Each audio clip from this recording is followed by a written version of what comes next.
na, baby. Bigakin ko lang na hindi yung nakasaklang. Gawa ni Maris. Baka mamaya, nag-spotted chicken ka. Kaya ko yung puto, pwede. Ako po nga isa. Kahit saan kayo magpunta ngayon, dapat po kayo ng mall.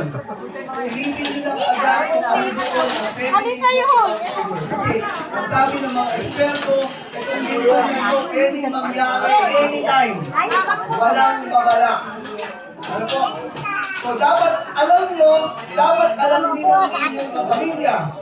Pero may pangatlo ba? Ano yung pangatlo? Hold. Kung nagtago ka sa ilalim ng lamesa, umawa ka sa paanan, kung may mahahawakan ng poste, iiwasan natin, kaya tayo nag-hold na tayo ay ma-off balance.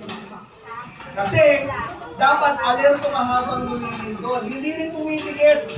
Ano po? Sabi ng iba, pumikit at manalangin. Hindi po. Tapos na ang pananalangin ngayon. Bago dumating yung lindol. Manalangin na kayo ngayon na iligtas ko sa lindol na darating. Pero habang lumilindol, habang kayo ay nakadak, nakakover, nakahold, kayo po ay alerto.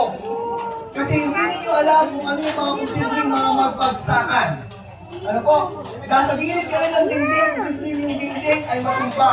Dapat kayo nakamulat ang mata, tinitingnan ninyo ang paligid. Hindi kayo pwedeng ma-on-balance o matumba dahil mababawasan ulit ang chance na kayo ay makaligtas sa nagaganap na lindol. Bakit po? Kasi pag kayo natumba, hindi na kayo alerto, lalaki na ulit yung bahagi ng katawan ninyo na pwedeng matamaan ng mga nababagsakan ng asal. Yan. Mamaya pag-tingin ninyo, tingnan nyo na rin. Ano yung mga mabibigat na kasangkapan na nandoon sa ibabaw ng cabinet ninyo? Kapagagaan lang po nila sa amin, ang ibabaw ng cabinet namin, bawal. Dami ka. Dami ka. Water pa. Diba? May mga ganong bahay eh. Kung nakatago. So ngayon po, pag-isipan ninyo, yung mabibigat, dapat naman sa baba na siya. Yan. So isa pang importante, sino dito may mga anak at apo na nag-aaral?